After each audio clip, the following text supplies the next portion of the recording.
I told my old boss, the last job that I was in, I wanted to be like Taylor Swift. And he was just like, and he kind of like laughed at me. And I was like, why are you laughing at me? I just liked that she had homes in different locations. You know, if she's touring or whatever, she can just like pop into her place in Nashville or pop into her place in New York or pop into her place in LA and not like have to stay at a hotel. I was like, I have 10 weeks left in this program. I wonder how much my student loans are. And I literally fell to the floor and I just got so overwhelmed. And that was the moment that I realized, like, this can't be it. This can't be my life. I don't want to spend the next 10, 20 years paying off these loans. The point of money is to buy joy. And anyone who tells you that money can't buy happiness is try to gaslight you into staying poor. Ladies and gentlemen, welcome back to the podcast. I'm excited for this one because I like sitting with experts, but I like it when you've seen a name, you maybe have read something about them, you maybe have seen something about them. You're like, man, I wonder if I could ask them this question, what would they say? And so today I'm going to ask those questions. And today I'm back with another expert. You probably read her book, Crush Your Money Goals. If not, go ahead in the show notes, go ahead and click it. But ladies and gentlemen, we got the one and only Bernadette Joy on the podcast. How are you doing today, fam? Hello. I just came back from yoga, so I feel great. I like, hey, listen, you got to start the morning off right? You got to start off great. Listen, everyone knows already that your thing. They know money and understanding money is truly you. And so I just want to start off with some wild questions and get right to it. And I got to ask you, Bernadette, what's the wildest or like most unexpected way you've made money or lost it? Okay, so the most unexpected way that I have made money actually was Crush Your Money Goals, which is now it's about to cross over $1 million in revenue. And it's wild to me because I thought that people just really were not interested in personal finance. And I also thought that it would just be a podcast. And so 8 years ago, I started a podcast. It was actually called F This Debt, which as a former brand manager, you'd probably tell me what the other people told me, which is like, that's going to be hard to market, like in terms of like mass media. So we changed it to Crush This Debt. And my intention for the podcast was for it to be just a one season, really excuse to not have to meet so many people for coffee, because back then everyone was asking me on how I paid off so much debt, and I don't even drink coffee. And so I told my husband one day, I'm like, I'm an introvert. I don't want to do all these coffee dates. Like, I wish I could just record the answers to the questions that people ask me. He's like, that's called a podcast, right? And I was like, oh, okay, that's what I'll do. And I meant it for it to be one season. 7 seasons later, a book, hundreds and hundreds of students coming through the program is pretty wild to me that was never the intention, but here we are. Oh man, that's so cool. It's so crazy how life throws you that twist. You think you got it all down packed and it's like, oh no, you're going to get ready to do this, right? If you had to describe your financial philosophy in a thread, right? What would it be? Right now, today, it's the point of money is to buy joy. And anyone who tells you that money can't buy happiness is try to gaslight you into staying poor. And my philosophy specifically right now is there's a lot of people who don't believe in debt freedom, saying that, debt can buy assets and all of that stuff. But what I'm finding is a lot of folks are not using debt for freedom. They're using it as chains. And so philosophically, I encourage people to maintain and strive for a debt-free lifestyle. I like that a lot. A debt-free lifestyle. There's so many people, the Dave Ramsey methods, all these different things people are hearing. What's something about wealth building that most finance gurus just get wrong completely? Right now, I think this is a very pertinent question. There is a lot of people who are saying, don't get emotional right now because the stock market is crashing, because your retirement plan is lowering in value right now. I have a lot of clients who are reaching out to me who are in legit panic mode because they're seeing all of their hard work nest egg kind of dwindling with the volatility of what's going on in politics and in the economy right now. And I actually think that telling people to not be emotional is terrible advice because we're human beings. And so we can't necessarily control our emotions. And specifically as someone, I just turned 40, I get really frustrated with folks who maybe did not really understand the gravity of what the 2008 recession looked like. I was old enough to be an adult, and not only an adult, I was working in financial services in 2008 in New York City, like the Occupy Wall Street people were outside my building, and I was in HR. So I saw firsthand what it looked like to tell people they have no jobs anymore, to walk people out the door with their cardboard boxes, with people really panicking over the fact that not only they didn't have no job anymore, but their stock market, all of their stocks just went down in their 401ks. And so to tell people to not be emotional, especially for older folks who've lived through stuff like that before, one, I think it's sensitive. Two, I think it's impossible. And three, I think the better advice is feel your feelings, feel the emotions, but then choose a different choice. You can't control the emotions, but you can choose the decision you make after you feel those feelings. Oh man, that's good. I really like this. I want to stick there because there's a lot of substance in what you just said, and there's a lot of what like money mind shifts. But you also could catch a little glimpse of your story there. So let's talk about it. So you went from working like in a pro bank, Goldman Sachs, to being a top money coach featured on Oprah. And what was the exact moment for you that you realized that you had to rewrite these rules for yourself? So 2016, I love that, you said, now what a lot of your programming is, what do you do after school's over kind of thing. And that's exactly where my hit me in the face moment was. It was January 2016. I had one semester left in my MBA program. By the way, this MBA that I thought I needed because so many of us use education. Honestly, I'm realizing that education is a trauma response for a lot of, especially communities of color, where we're being told, you need to get a college degree, you need to get a master's degree, you need to get all these degrees. And even if you have to go into tens of thousands of dollars of debt for it because you're not good enough. So that's a whole other thing we could talk about. So I went to get this MBA. And this MBA, I looked at, I was in marketing class. You'll appreciate this as a brand manager. I was in my marketing class. And it was in a Zoom meeting. This was before Zoom was like a really big thing in 2016. And I was like, I have 10 weeks left in this program. I wonder how much my student loans are. I have no idea.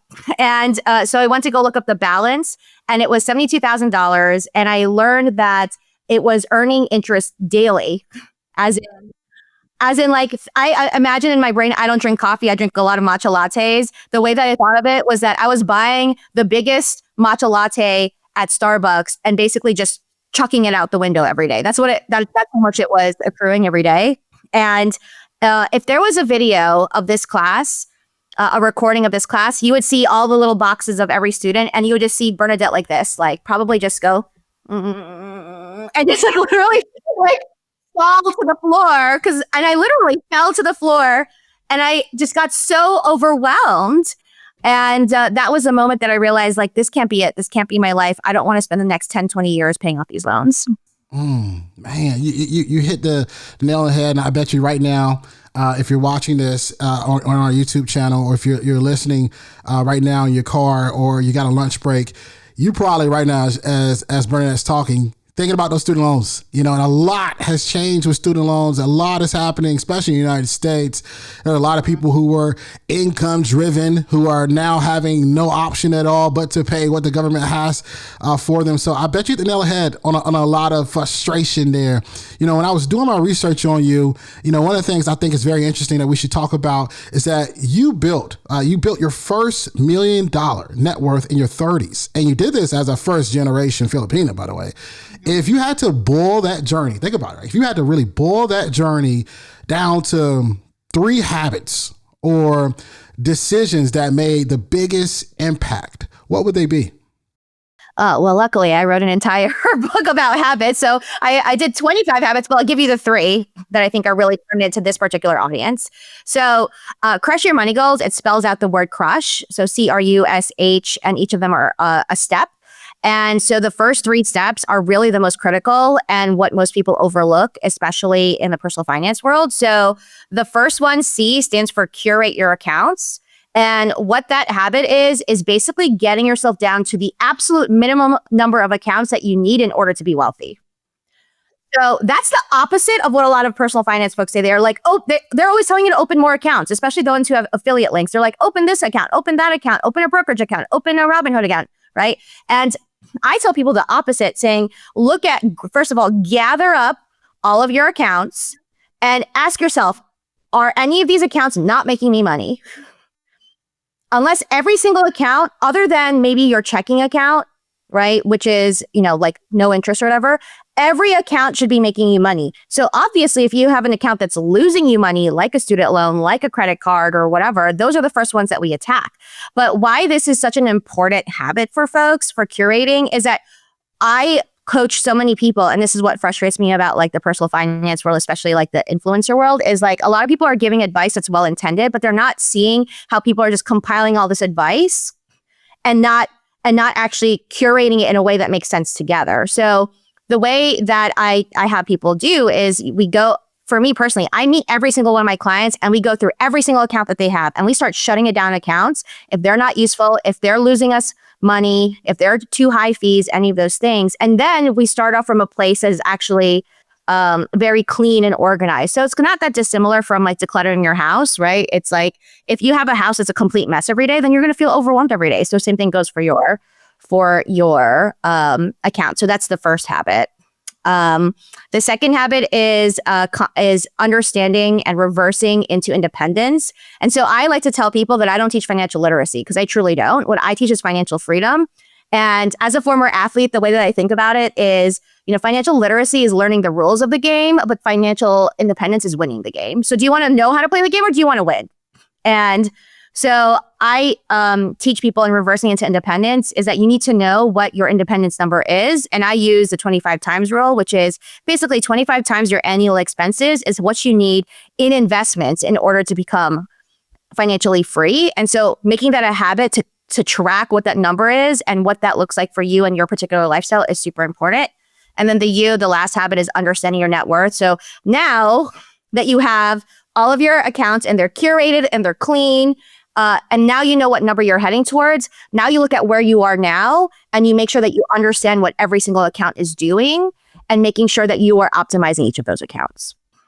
Oh man, you're giving away the game. Listen, guys, if you're listening to this right now, if you're watching this on YouTube, put the word crush. I want to send you this book because I want to send at least 5 people this book because I can see already how big of a change this is.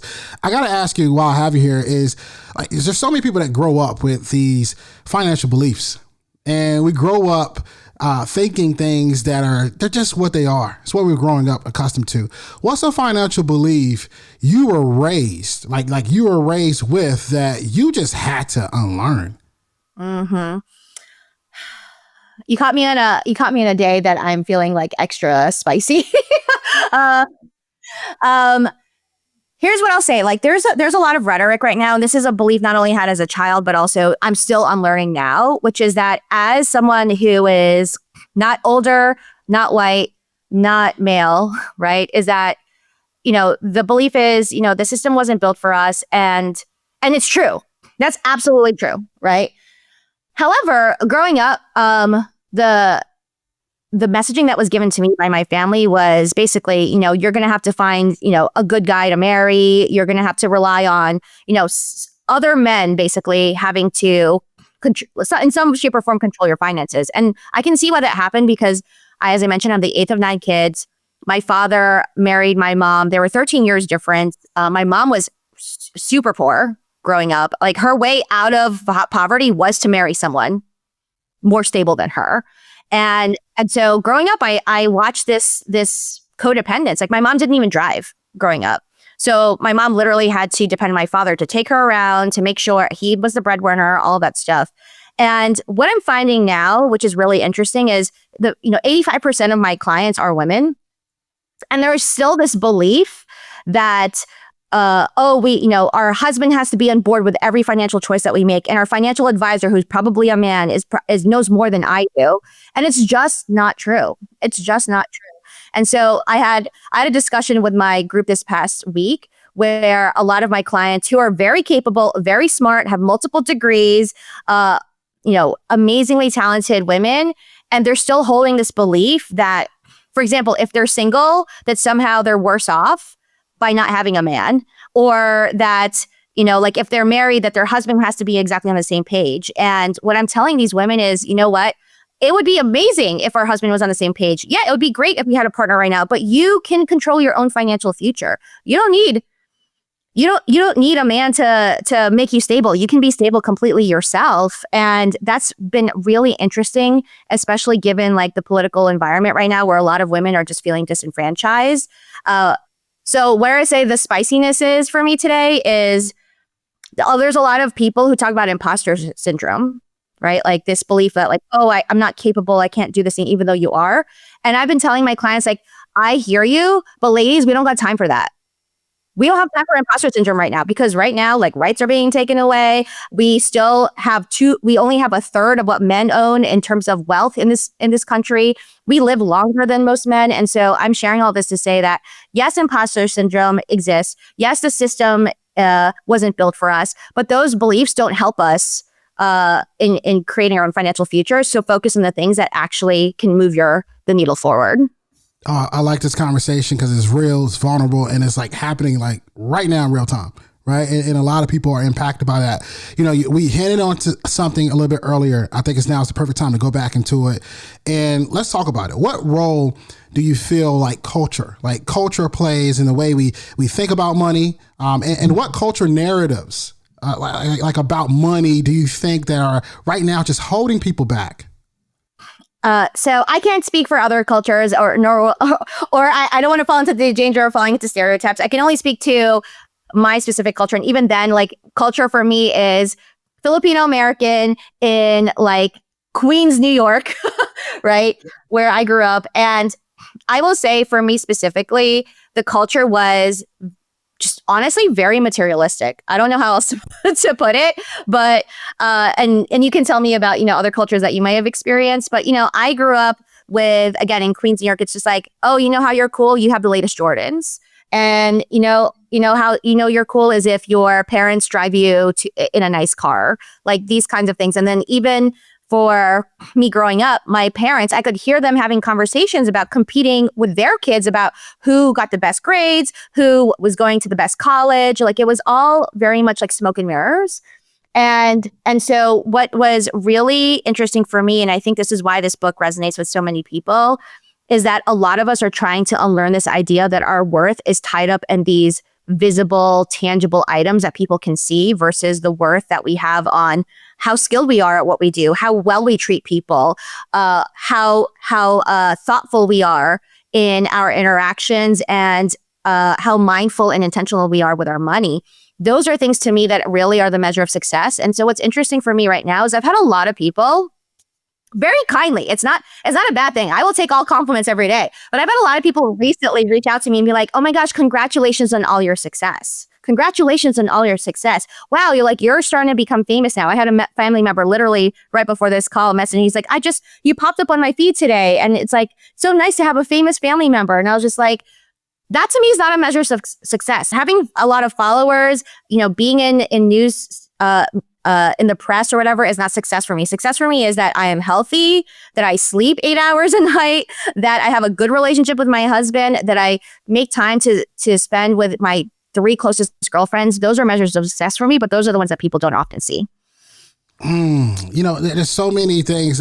Let's talk about it, right? I think you're spot on. There's so many things happening in culture where people value the raw things. Remember growing up, it was all about who had the latest Jordans, who had the latest this. There's so much you learn, right, by just age and just gradually going through life and growing a family and understanding like what's important. Let's talk a little bit about personal finance with a little bit of a twist here. You talk about crushing your money goals, and I'm curious for you, with all the success that you've achieved, what's a goal that you just haven't crushed yet?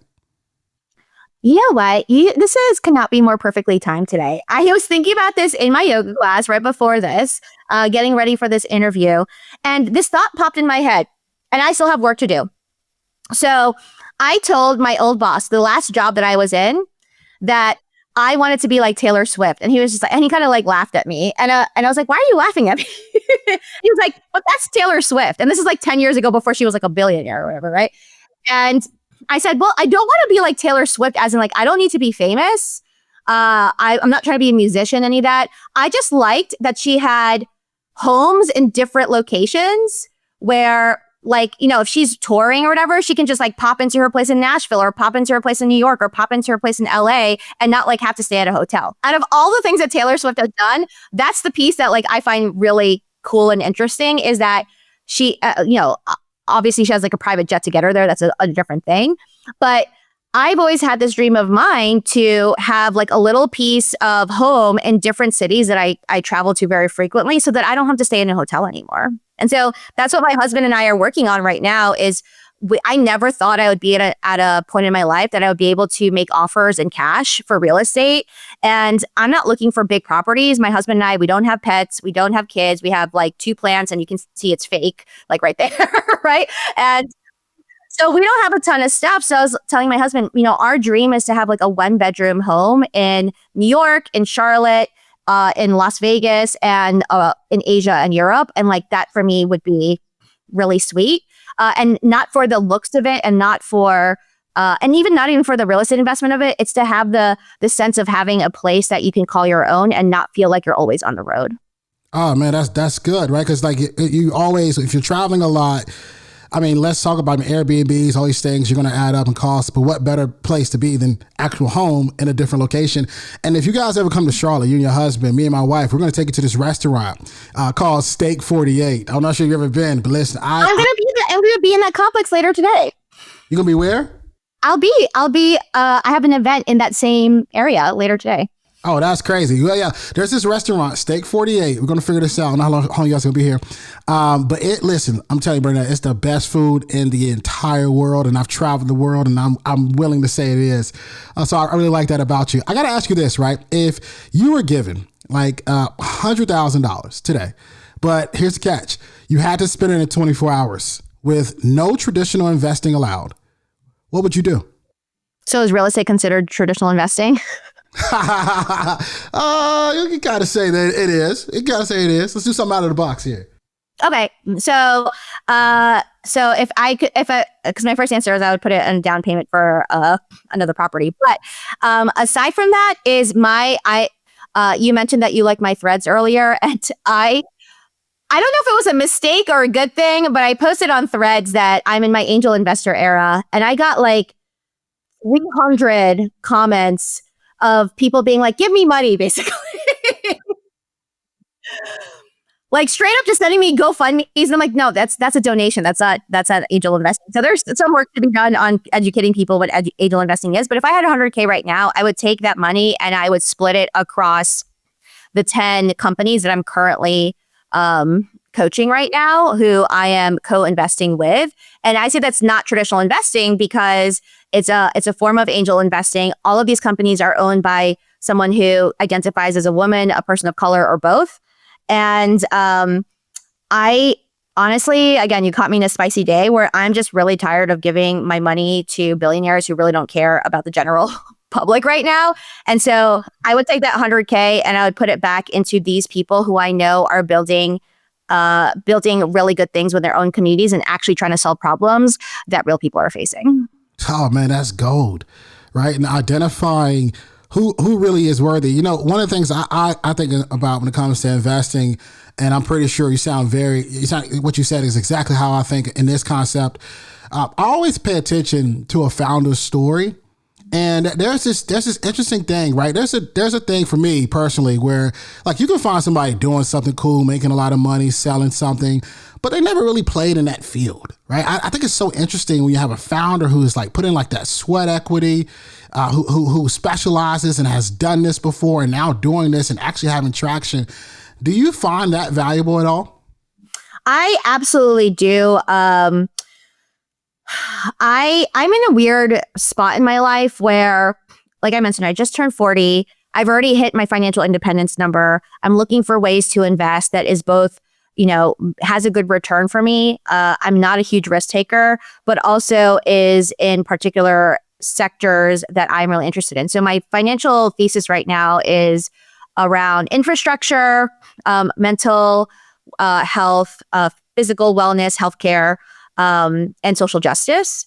And so obviously in all of those areas, story and mission is really important. And I was just having this conversation with someone yesterday where a lot of these founders, where I'm having trouble finding founders that I can invest in is they're either missing the brand story or they're missing the investment piece of it, as in they're sending me GoFundMes and saying, oh, I have an amazing story and I have an amazing background and I work really hard, but they're not telling me how I can get my money back. They're just saying, I need 100K. True story, real incident that happened recently. I'll just give you an example. I know someone personally who works really hard, who's built a great business, who has all of these contracts potentially lined up for a logistics, like transportation business. But she sends me an email on a Saturday morning saying, I need $150,000, call me. And I was just like, we're not friends like that, first of all. It's also Saturday morning. And I was just like, but you didn't tell me anything. You didn't tell me why you needed $150,000. You didn't tell me how I would get my money back. Like, and this is like where I think there's a lot of work to be done, is that there is also this rhetoric out here with a lot of founders of like, oh, we're founders and these are investors and they don't get us. Like, they don't get our mission. They don't get our brand. They don't get how hard we work, whatever. These rich people, like, they don't get it. I'm like, I was a founder too, y'all. Like, that's how I got rich. But I promise you, I didn't get rich by just like blanket telling people, oh, I work really hard and you should invest in me, but not explain how or why, right? So I think there's a lot of work to be done to answer your long-winded way to answer your question of like a lot of founders, they are so focused on the brand story sometimes that they don't have the investment piece down to really articulate how they can and should invest in them, or they so focus so much on the numbers and their marketing is terrible. Oh man, this is a really good conversation, guys. I know you're getting a lot of gems from this, and I got questions for days. And so, also, Bernadette, I hope you're enjoying this. I got to ask you this, right? Like, you focus on fast tracking financial freedom. What's the biggest time waster people focus on when trying to get rich? This sounds very obvious right now, but it's scrolling right now. There are a lot of people who are, aside from the obvious of like, social media and whatever, but I see a lot of people who want to get rich and they just keep learning and learning and learning, but not actually applying. So, and I know we're like on a podcast right now, right? Of just like, if you're listening to this podcast, listen to the podcast today and then go do something. Don't listen to like 10 more episodes and still not do anything. So where I see a lot of people wasting time is they think that the act of learning itself is what's going to get them rich. And that's not true. It's the learning and then the application piece. So I'll give you kind of like a prime example. Right now, I have a client I have two clients actually. One of them keeps saying she doesn't know what to do, And I'm like, I literally told you exactly what to do. Like, you need to go and sell.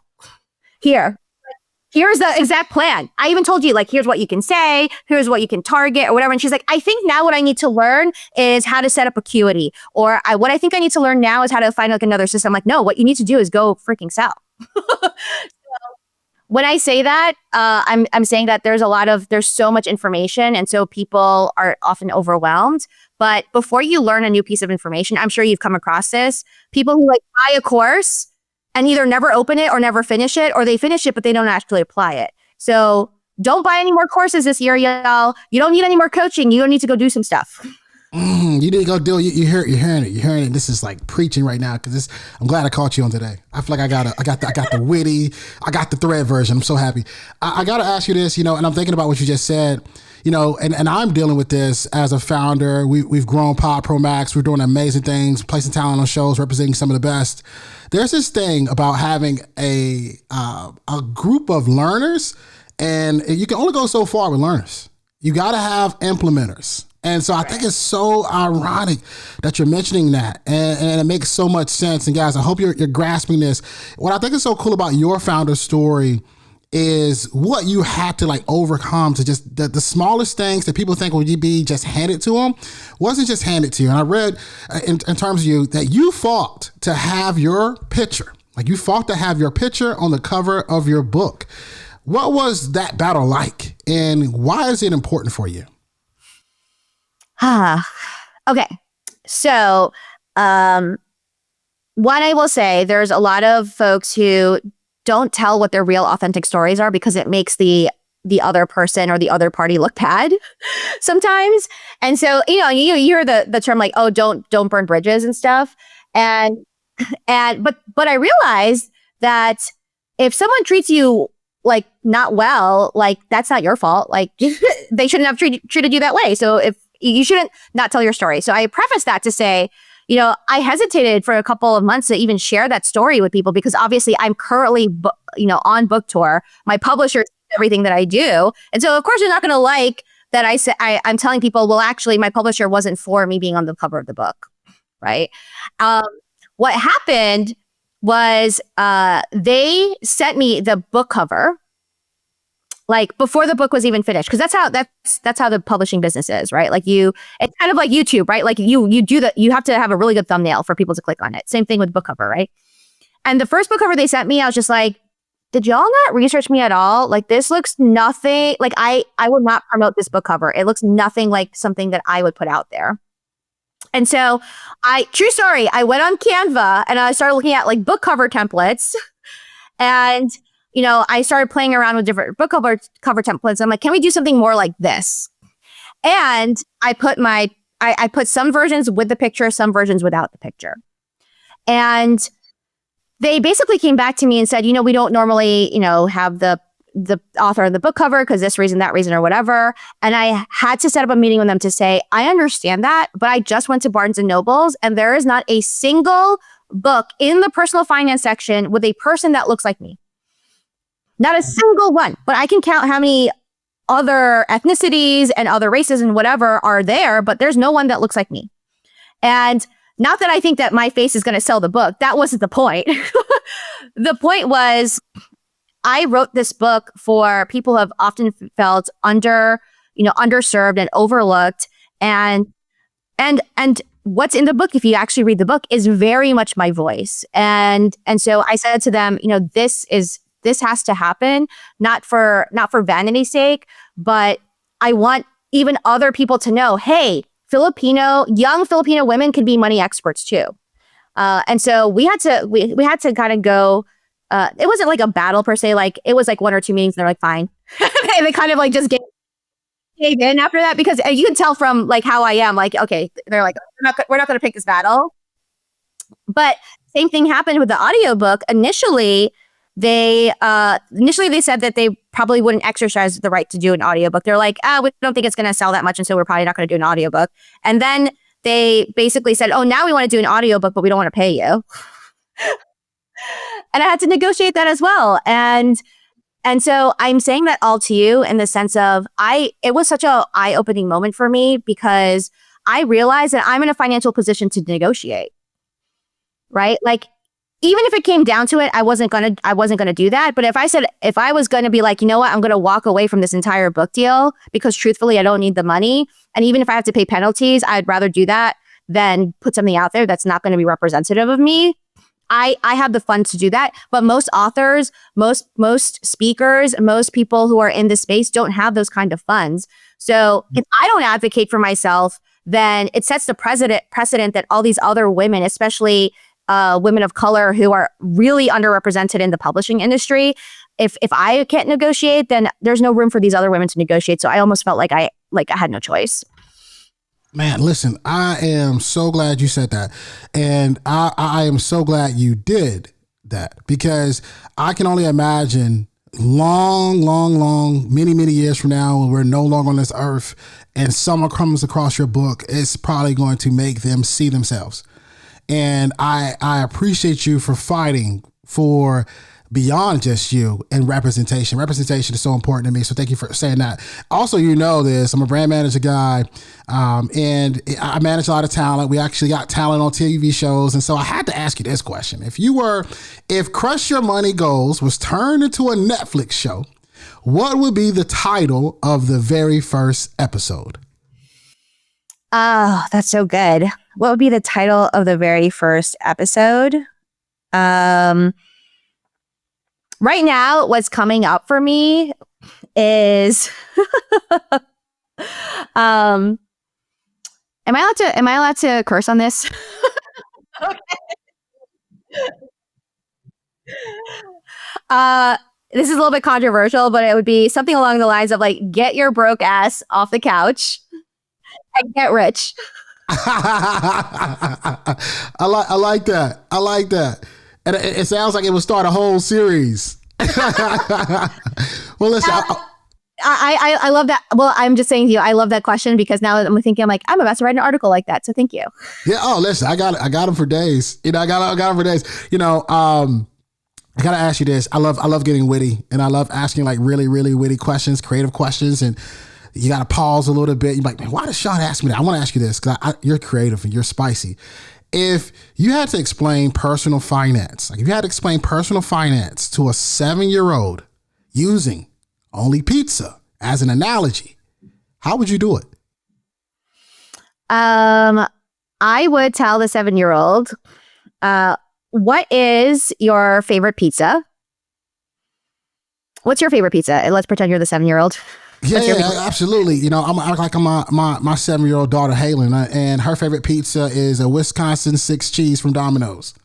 Wow, Wisconsin 6 cheese from Domino's. Okay, so, and your daughter's name is Halen, you said? Halen.